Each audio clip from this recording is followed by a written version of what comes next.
It's your man Delvin. Welcome to Delvin's Room. And tonight we gonna talk this hip hop shit, man. And I'm gonna tackle a question that sometimes people don't want to get on because it get too tough, man.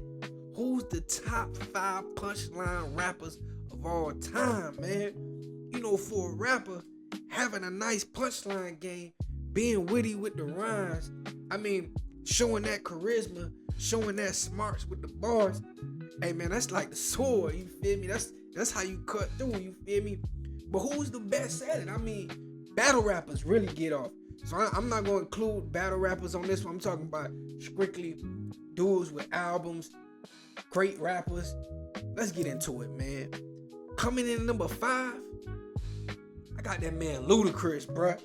Yeah, a lot of people doubt Luda, but Luda punchlines, Luda wittiness on them bars, second to none, bruh. You really gotta think. For the South in 2000, we was still being doubted with the lyricism. Then you had Ludacris come out with Back for the first time. He was putting it on his back. You feel me? Like Luda was spitting bars, and he was spitting bars with some of the best. He was getting on songs with Jadakiss and Nas, and they respected the game. You feel me? A lot of people, especially people in New York, they remember when Luda jumped on that Made You Look remix with Nas, and he held his own. Honestly, he had the standout verse. Now, some people might say Jadakiss got off too, but that was a close one. You feel me? But you gotta respect, especially albums like Word of Mouth, Chicken and Beer. Luda was on the top of the game at that one. Had a lot of hits, but man, one of the greatest punchline rappers of all time, in my opinion. Now, coming in at number 4, I think sometimes people don't associate him with being a punchline rapper, but you can't deny it, bro. Cameron, man. Yeah, I'm going to kill a Cam on this one, bro. I mean, Come Home With Me, Purple Haze, all the mixtapes, you feel me? Like, Cam was always dropping witty punchlines, you feel me? Like, sometimes with Cam, here's the thing, unique thing with Cam, you might need to see his lyrics, bro. You might need to write it down. You might need to see it, bro. Because once you go on, like, Wikipedia and you look at some of his bars, you're like, what the hell? That was a bar that you didn't even see in there, right? Cam was just crazy. We all know he had the swag, the finesse. But if you go back to, like, especially for me, Purple Haze, Cam was just, he always was dropping witty punchlines, bro. I think, you know, especially, you know what, especially on that Dipset album, too. Let me not forget that on that Dipset album, too. I feel like people know Cam more for being, like, flamboyant with it. But, man, if you go check some of them punchlines out in Cam, it ain't no game, bro. And coming in number 3, I got Weezy F Baby, man. Now, some people will have Wayne at number 1. No. There's 2 other rappers that's really good at the punchlines. I'm going to get to them. But let's stay on Lil Wayne. Lil Wayne didn't always start off as a punchline rapper. Honestly, in my opinion, Lil Wayne didn't really get on punchlines heavy until, like, the Drought 2. No, the Drought 3. I'm going to go with Drought 3. That's when he really, you know what I'm saying? At that point, it shifted. Because even on Dedication 1 and 2, on Carter 2, Carter 1, he was like getting it up there, right? He was getting into it. But I felt like that's when he really made that transition where Lil Wayne was going crazy at it. Now, honestly, I'm going to be honest with you like this.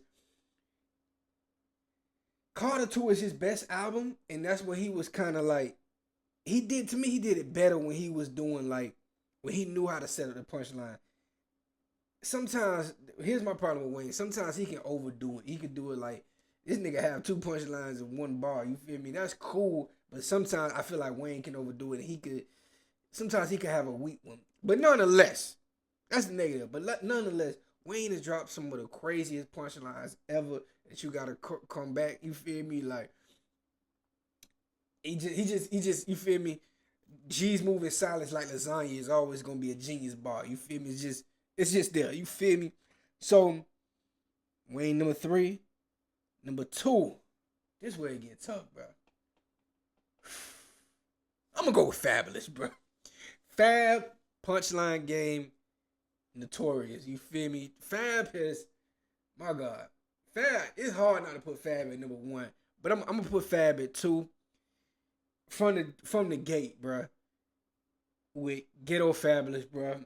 When that man said, "Chain so icy, I got chill bumps on my neck." You feel me? He was out the gate with it. You feel me? Like, if Fab was honestly the prototype of that mixtape rapper, you know what I'm saying? The cool, swaggish dude that spit dope bars. You feel me? Like, a lot of people came from that tree that Fabulous kind of laid that imprint in. You feel me? And I mean, if you just go to some of Fab's albums, Ghetto Fabulous, Street Dreams, Real Talk, it's just littered with great punchlines. And that's not even to mention soul tapes and all that. You know, the no competition. That's not even to mention that. Fab is just, he's always been Fab. We knew Fab made the great R&B songs, but Fab, don't ever get it twisted. Fab is a punchline mixtape rapper, one of the greatest at it. You feel me? I'm not mad if anybody says Fab is the greatest punchline rapper of all time. I'm not mad with you. But the person that I have at number one, I'm going to tell you why I got Lloyd Banks is the greatest punchline rapper of all time. Because no one sets up punchlines like Lloyd Banks. Bruh, the way, especially young Lloyd. I feel like older Lloyd, he's more cerebral with it. But young Lloyd, his punchline, the way he set it up was just so iconic, bruh. You hear more oohs than a skip to my Lou move at the rucker. You feel me? It's just how he broke it down. More oohs than a skip to my Lou move at the rucker. You feel me? It's just the way he set up his punchlines. It was genius. You feel me? You can just go to so many of Lloyd. One of my favorite songs of all time that Lloyd Banks made, "If You So Gangster." You feel me? He get more shit. We feed him shells like Taco Bell. It's just he was ahead of the game when it come down to punchline. He just came so clever with it. You feel me? So I got Banks at number one, bruh. And I'm gonna tell you purely why, because nobody set up the punchline. Because sometimes when a person say, "Oh, that went over my head," sometimes that's not good when punchlines go over people's head, because that means you wasn't detailed or descriptive enough. Lloyd Banks punchlines don't really go over your head because he put it in such a fashionable way that you gotta catch it, you gotta read it, you gotta hear it. You feel me? So Lloyd Banks, I got Lloyd Banks as the greatest punchline rapper ever.